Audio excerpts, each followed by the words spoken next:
Hello guys, welcome back to my channel. So I'm back with the millet series today and I've tried out Ragi Chapati in this video. So this is a recipe which I was really scared to try because I was not sure whether I'll be able to pull it off. But the process was really simple and easy. The ingredients list is given below, so do check it out. And for more such millet recipes, don't forget to subscribe to my channel and click the bell. So let's jump right in.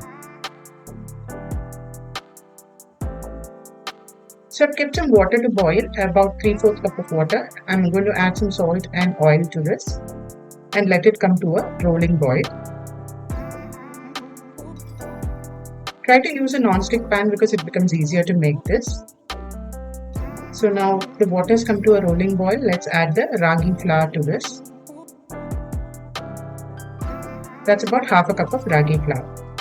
Now as soon as you add the flour into the water, bring the flame down to low and start mixing immediately. And you have to do this really quick so that the dry flour absorbs the whole water. So there should be no dry flour left. You need to mix it until then.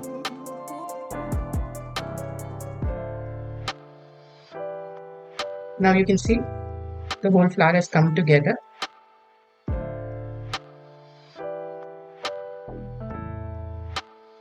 At this stage, we'll switch off the flame and let this cool slightly so that we can start kneading it. So I've not let it cool completely. Before that, I've transferred it to a bowl and I'm starting to knead the flour nicely to form a dough.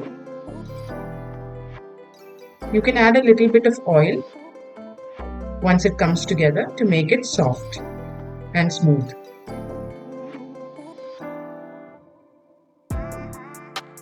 It's still slightly hot, so be careful. Now, if you feel the dough is too sticky, you can add a little flour, and if it's too dry, just sprinkle some water and make it into a smooth dough like this. Now we'll divide this into equal portions and then we'll keep it covered with a wet towel while we start rolling the chapatis. So I've taken one peda, rolled it in some flour, and I'm going to roll it into a chapati. Now you have to make sure you roll the chapatis very gently.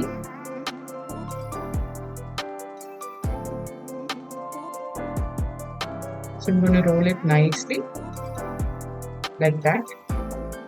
And then I used a lid to cut it into a proper shape because the edges tend to be uneven. Then I've heated a tawa on medium high and added the chapati to the tawa.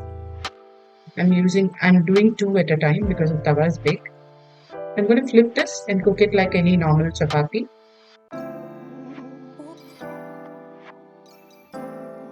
After some time, it will start fluffing up on its own.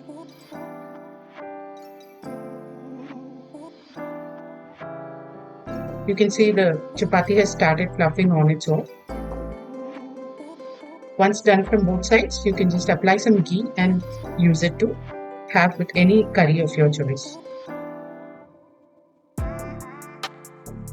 So these turned out really soft and tasty. So do try this recipe.